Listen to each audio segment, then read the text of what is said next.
Yo, what's up, everybody?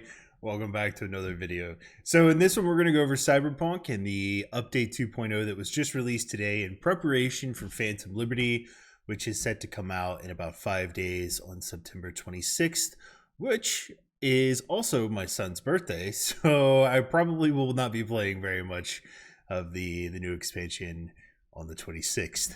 We'll see. Um, Oddly enough, this game or this update changes so much of the game that they're actually suggesting you start a new playthrough. However, it seems that come the 26th, owners of Phantom Liberty will also have the option to jump straight into the story of the expansion by starting a new game with a new character that is already adequately leveled up. So it's going to kind of depend on, do you want to start a whole new playthrough and then just kind of do things your way, play through the story, relive the campaign before getting into Phantom Liberty, or do you just want to wait for Phantom Liberty to come out and, go with something that's already leveled up? It's entirely up to you. It does look like there's quite a lot of changes to the police system, all sorts of stuff. We will, let's see. NCPD will chase you when you commit a crime, whether on foot in a vehicle.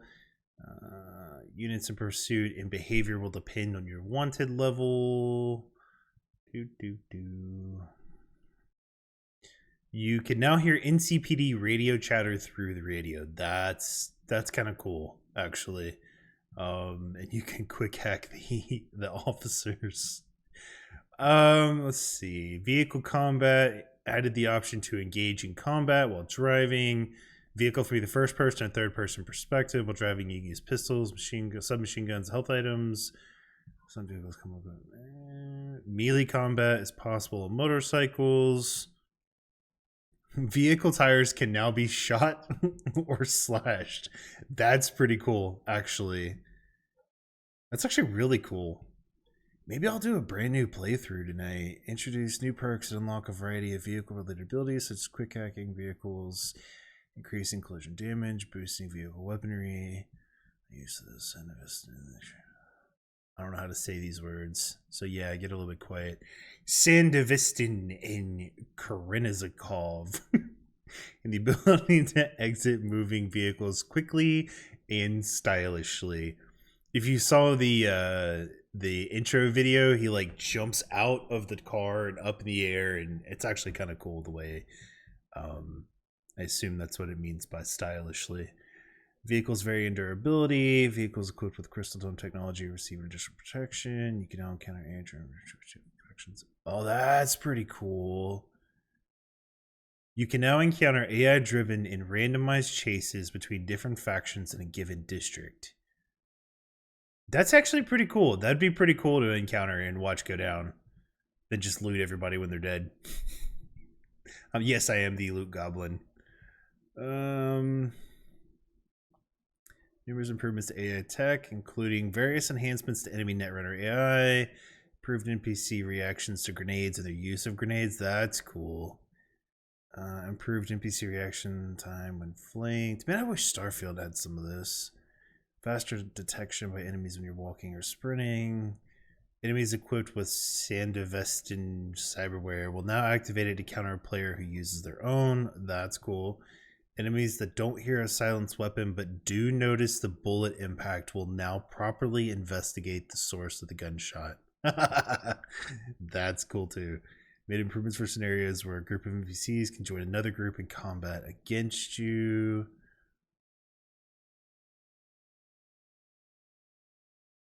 That's going to be interesting.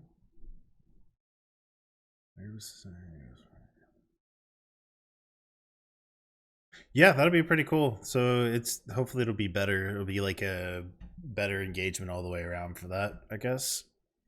Net running changes. I don't know. I've never really gotten into the whole net running thing, so I just like to shoot shit. Other health items and grenades now have a limited number of charges that recharge over time after being used. Okay, stamina is no longer drained outside of combat for actions like sprinting, sliding, and jumping. Stamina is drained when firing ranged weapons or attacking with melee weapons. Stamina cost varies by weapon. All right, all right. Improve the aim assist feature, rebalance the base game's main boss fights, introduce armor penetration for the base game's main bosses, remove the one-hit kill protection from civilians, perks and skills, a complete perk tree overhaul. These trees now contain fewer perks, but impact gameplay in a more meaningful way. Progressing in a given perk tree will allow you to unlock special abilities such as overclock mode for netrunners, bolt shots for tech weapons, Eternal Rushability for body-focused character builds, and so on. Because we've introduced a perk system, your spent perk points in existing playthroughs have been refunded. You can also choose to reset your attributes once. Attributes. Okay. Yeah, so in other words, they're just basically saying they've reset everything, or they've updated it a lot. Skills in the 5 new ones.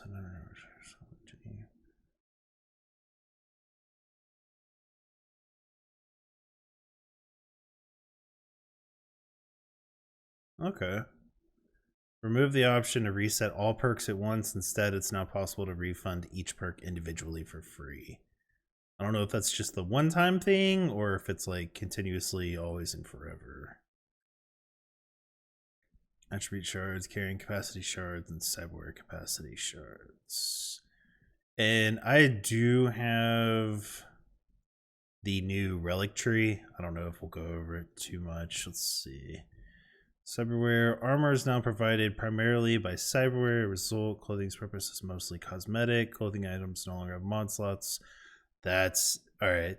I'm happy with that. I think that's kind of the way it should have been to begin with. Clothing items no longer have mod slots and only provide some bonuses. It would get frustrating at times, I feel like, at least to me.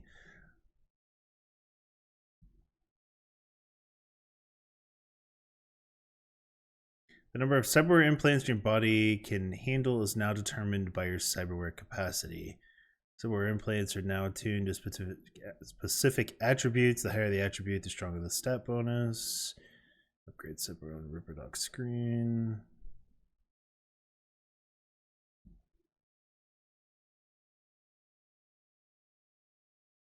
Oh, visiting Ripperdocs is now more immersive. When getting cyberware installed, you sit on an operating chair and experience different animations depending on the type of the implant. That'll be cool to see all the different animations. Change the unique effect on some iconic weapons to better reflect their distinctive features. Alright, the first group animations cannot be triggered at any time. Hold B or double tap Alt while the weapon is holstered. That's cool. Added smoke grenades. Oh, as if this game isn't going to be intensive enough as it is on graphics cards. So much so that they've updated. Yeah. So, for instance, to play this on medium or high graphics on 60 FPS, they're suggesting a GeForce RTX 2060 Super. You know, to play it minimum, right? So low graphics, 1080p, 30 FPS. It's a 1060 is what they're recommending. Oh man. Ray tracing overdrive. That sounds insane.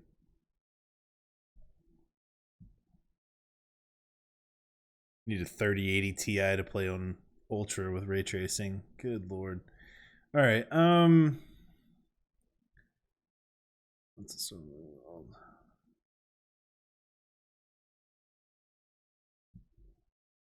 All right. So it just seems like they, just minor changes. Remove the scope slot from light machine guns.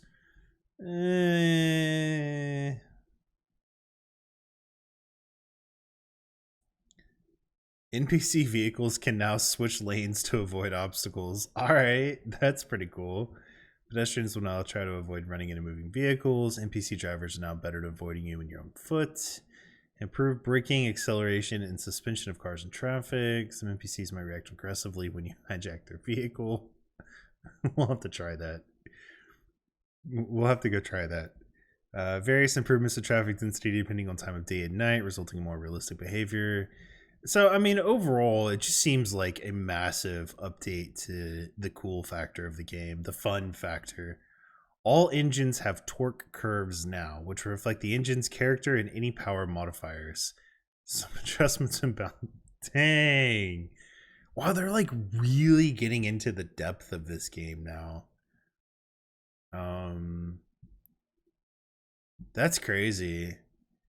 I mean, when the game came out, there was so much potential, but there was like nothing there. I mean, it's like the backbone for the game, I don't feel like was even in the game yet. I will say though, CD Projekt Red has come a long way. NPCs, all NPCs now scale to your level. Enemy difficulty is no longer dependent on what an area of night. NPCs now scale to your level. Enemy difficulty is no longer dependent on what area of Night City you're in. Enemies will have different tiers depending on the faction they belong to. Some NPC archetypes will feature low, medium, or high armor. All resistance for regular NPCs have been removed. Rebalance game difficulty to increase challenge at higher difficulties. Okay. I'll still play on normal, thanks. Weapons now scale damage based on their tier. Damage for smart weapons has been lowered, but they now benefit from dedicated perks. Loot scales to level. Removed accessible findable loot. NPCs no longer clothing.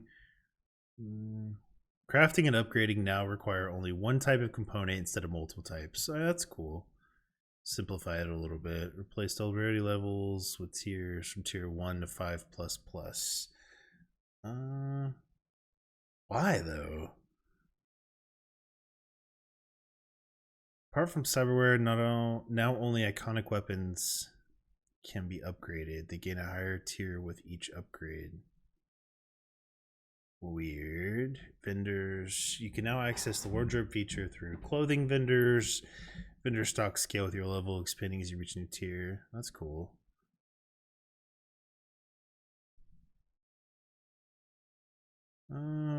They added some new radio stations, like some community-driven type stuff, which is pretty neat.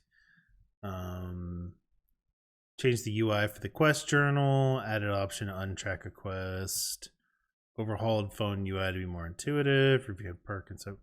So I mean, it looks like they've done a lot to just kind of really make the game more funner.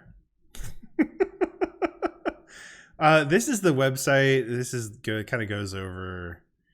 Enter the shadowy world of spycraft and become a government secret agent. Infiltrate high security buildings. Take out enemies and go toe to toe against seasoned professionals. Espionage is a high risk game, and failure isn't an option. Choose your allies with care as you unravel the secrets at the heart of this expansion. I kind of scrolled through this a little bit. I mean, I don't know. It's really not a whole lot worth reading or looking at. Some of the videos, if you want to go check them out, are cool. I don't want to play them here on this video. We're already kind of getting a little bit lengthy here. Graphic changes are the requirements. Oh man, it's gonna be rough. I mean, it's not really rough, but I mean, I guess at the very least, you'll be able to, a lot of people will still be able to play the game on low. I don't know. There was a big thing on Twitter about it where one of the devs were like, careful, it'll melt your system. Not really, but I don't have that tweet pulled up. They came out and people like took it way too far and turned into something that it wasn't. Anyway, this is the relic tab, which is new, and it's only going to be available for Phantom Liberty. It's in the game right now, I think, but it's only available like once Phantom Liberty comes out. So side perks: Sensory Protocol. When crouched, being detected by an enemy will temporarily slow down. Wow. When crouched, being detected by an enemy will temporarily slow down. Dodge or dash out of the enemy's line of sight to immediately exit combat. Oh, that's cool. Emergency cloaking improves optical camo cyberware. Activating optical camo during combat by pressing middle mouse will cause enemies to lose track of you, giving you a chance to exit combat. All right. Spatial mapping. All leap attacks with mantis blades now cripple enemies and increase dismemberment chance against those same enemies for 10 seconds. Alright. Limited removal of the shockwave from a charged gorilla arms now knocks down all enemies within range. Increase the number of projectile launch system charges by 1. When an enemy is affected by a monowire uploaded quick hack, normal monowire attacks which hit that enemy and other enemies simultaneously will spread the quick hack to them. Oh, that's pretty cool. During combat, you can now detect vulnerabilities in enemy armor and cyberware. Hitting vulnerabilities gives 100% crit chance, 25% armor penetration, weak spot damage bonuses. Dealing enough damage to vulnerability will cause it to explode, generating EMP blast that damages enemies within 3 meters. Alright. Destroying enemies' vulnerability grants 10% frequency of new vulnerabilities appearing.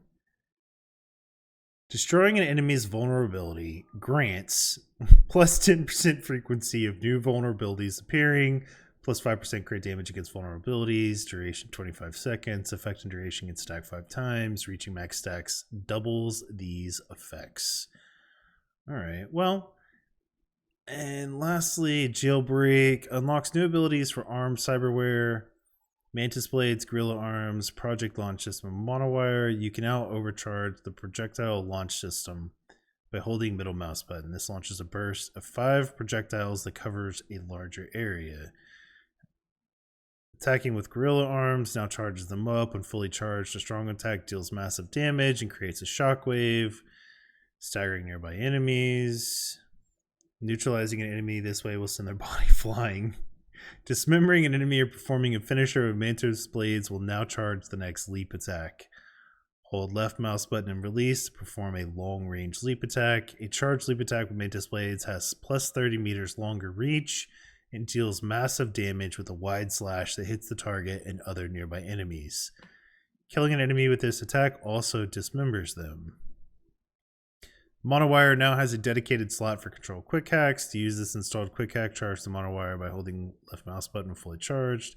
So basically, they've added a lot of extra stuff that you can do. I don't know. I'm excited to see what it's going to be, to see what it gives us. I'm excited for all the overhauls. This is just the explanation for everything.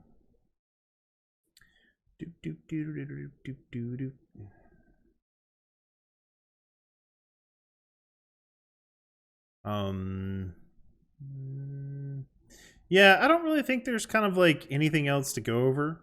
I mean, there's a lot of stuff to go over, but you know, aside from watching some videos and reading more stuff, I don't know. Anyway, I am really looking forward to Phantom Liberty. I've already pre-purchased the expansion. I'm excited for it. So, I don't know. Hope I see you all in some of the videos. Take care. Have a good one. See you later.